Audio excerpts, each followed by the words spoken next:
अब चलिए जानते हैं कि इसमें हम लोग नंबर ऑफ एटम्स कैसे कैलकुलेट करते हैं। ठीक है, नंबर ऑफ एटम्स कैलकुलेट करने के लिए बहुत सिंपल ट्रिक है, देखो ध्यान से, है ना।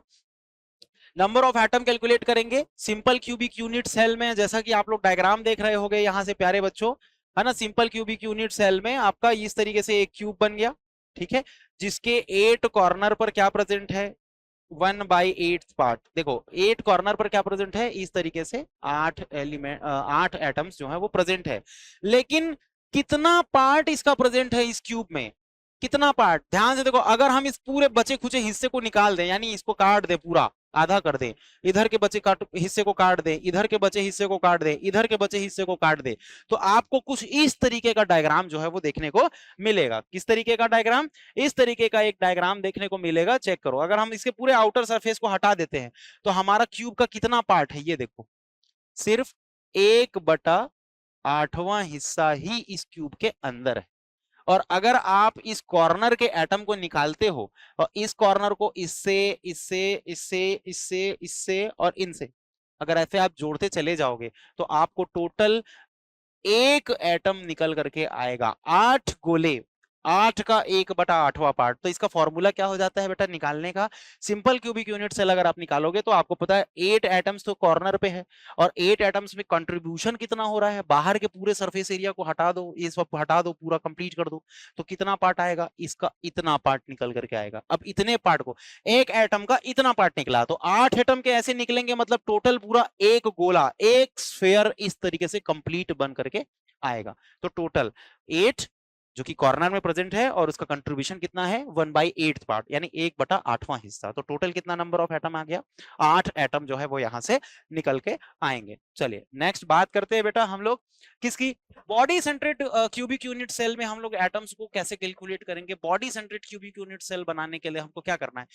एक बॉडी सेंट्रेड क्यूबिक यूनिट सेल बना लीजिए, जो कि इस तरीके से आप क्यूब बनाए हो, ठीक है, क्यूब बनाएंगे, बॉडी सेंट्रेड बनाएंगे इस तरीके से, ठीक है, और क्या कर देंगे, इसके 8 कॉर्नर पर 8 एटम तो प्रेजेंट कराएंगे ही। यस, किसमें, 8 कॉर्नर है, 8 एटम भैया प्रेजेंट हो गए यहाँ पर, चलो सब लोग 8 कॉर्नर हैं, 8 एटम प्रेजेंट हो गया, यस और नो। लेकिन इसके अलावा क्या होगा, आप लोग चेक करो, इसके अलावा क्या होगा, पूरी बॉडी सेंट्रेड है, इसीलिए पूरी बॉडी के बीचों बीच एक एटम है जिसका कोई भी हिस्सा क्रिस्टल के बाहर नहीं है, उस यूनिट सेल यानी क्रिस्टल के अंदर ही है, ठीक है, यूनिट सेल के अंदर है। तो अभी जैसे हमने कैलकुलेट किया कि 8 एटम्स तो कॉर्नर में है, और हर 8वां एटम का, अगर आप लोग ये देखो, यही चीज देखो, इसका पूरा पार्ट ऐसे काटते चले जाएंगे, ठीक है, इस तरीके से, तो आपको क्या देखने को मिलेगा, ये देखो, ये वाला हिस्सा देखने को मिलेगा, यस और नो। अब ये वाला जो हिस्सा है वो क्या करेगा, इसको आप जोड़ते चले जाओ, इसको इसके साथ जोड़ दो, इसको फिर घुमा के इसके साथ जोड़ दो, इसको घुमा के, तो हमारे पास कितना आता है, पूरा एक परफेक्ट गोला आता है। दूसरा, बीचों बीच पूरा एक गोला प्रेजेंट है, यानी एकदम सेंटर ऑफ द बॉडी में, तो एक एटम तो यहां से निकल के आ गया आपका, कहां से, 8 एटम जो कॉर्नर में है उसका 1/8 पार्ट, कैलकुलेट करके इजीली चेक कर सकते हो, यस और नो। तो एक एटम तो ये निकल के आ गया, एक एटम पूरी बॉडी के सेंटर में है, तो टोटल दूसरा एटम हो गया, तो टोटल कितने एटम हो गए हमारे, 2 एटम्स हो गए, यस और नो। तो 2 एटम्स यहां पर आपको देखने को मिलेगा। नेक्स्ट अगर हम बात करते हैं फेस सेंट्रेड क्यूबिक यूनिट सेल, अब फेस सेंट्रेड क्यूबिक यूनिट सेल क्या होता है, तो फेस सेंट्रेड क्यूबिक यूनिट सेल में क्या होंगे बेटा, 6 फेस है, तो 6 होगा, 6 फेस में क्या होगा, एक एक यूनिट सेल, एक एक जो है एटम प्रेजेंट होगा। यानी एक क्यूब बनाते हैं जिसमें हमने क्या रखा है, 8 एटम्स इन द कॉर्नर, ये देखो 8 एटम इस क्यूब के 8 जगहों पे प्रेजेंट है, इस तरीके से। अब हम करेंगे क्या, सारे फेस में लगाएंगे, तो देखो ऊपर एक एटम प्रेजेंट है, ऊपर एक एटम प्रेजेंट है, नीचे प्रेजेंट है, इधर से बोलूं तो लेफ्ट में एक प्रेजेंट हो गया, इधर राइट प्रेजेंट हो गया, पीछे वाले फेस में एक एटम प्रेजेंट है, और सामने वाले फेस में एक एटम प्रेजेंट है।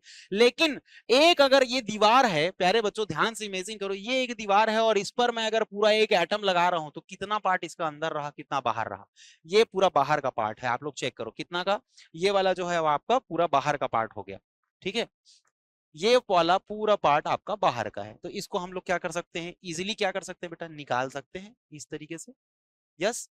अब यहां पर चेक करो सिर्फ कितना पार्ट बच गया इसका, आधा पार्ट, यानी इस तरीके से अगर देखो इस गोले को मैं वापस से पूरा कंप्लीट करना चाहूं तो वो इस तरीके से एक पूरा गोला बनाएगा, यस, तब ये एक एटम बनेगा, लेकिन अभी क्या है, वो आधा है। अब इसका आधा और उसका आधा मिला करके एक एटम बनेगा।